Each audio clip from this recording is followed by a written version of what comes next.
Sure you don't want any oatmeal? No.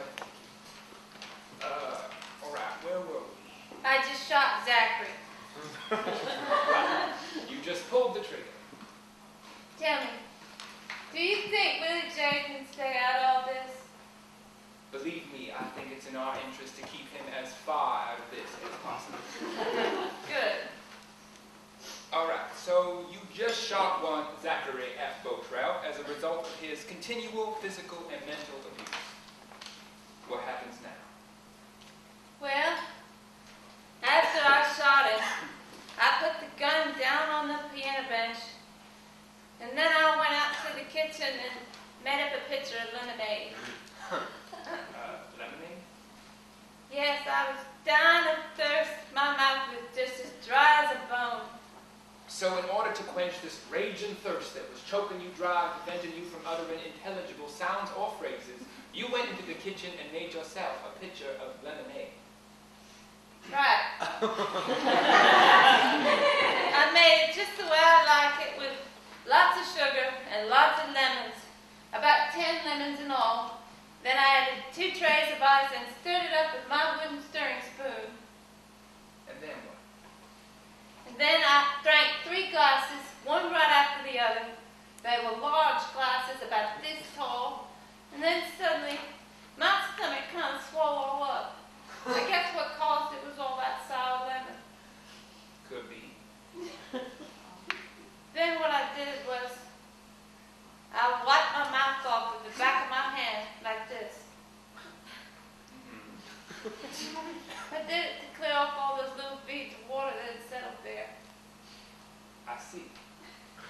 Then I called out to Zachary. I said, Zachary, I've made some lemonade. Can you use a glass? And did he answer? Did you hear an answer? No, he didn't answer. So what did you do? I poured him a glass anyway and took it out to him. Out to the living room. I did. And there he was, lying on the rug. He was looking up at me, trying to speak words. I said, what? Lemonade? You don't want it? Would you like a Coke instead? Then I got the idea he was telling me to call on the phone for medical help. So I got on the phone and called at the hospital. I gave my name and address, and I told them my husband was shot, and he was lying on the rug, and there was plenty of blood. I guess that's going to look kind of bad. What? Ain't fixing that lemonade, so I called the hospital.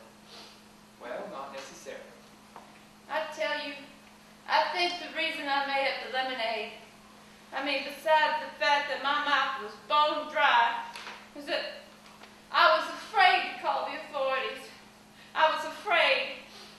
I really think that I was afraid they would see that I had tried to shoot Zachary. In fact, that I had shot him. And they would accuse me of possible murder and send me away to jail. Well, that's understandable. I think so. I mean, in fact, that's what did happen. That's what is happening now. Because here I am, just about ready to go right off to the Parchment Prison Farm. Yes, here I am, just practically on the brink of utter doom. Why, I feel so all alone. There now. There. You just keep filling out as much information as you can about the incidents in these medical reports. All right? That's all you need to think about. Don't worry, Miss Beautrell. I'm going to build you a solid defense. Please don't call me Mrs. Beautrell. All right? My name's Becky. People in the family call me Babe, but my real name's Becky. All right, Becky. Are you sure you didn't go to Hazelhurst High? No, I went away to boarding school. God, you sure do look familiar. You sure do. Well, I doubt that you'd remember, but I did meet you once. You did? When? The Christmas bazaar the year before last. You were selling cookies and cakes and candy. Oh, yes, you bought the orange pound cake. Yes. Of course, and then we talked for a while. We talked about the Christmas I remember it very well. You were even thinner than you are now. Well, I'm surprised. I certainly am. This is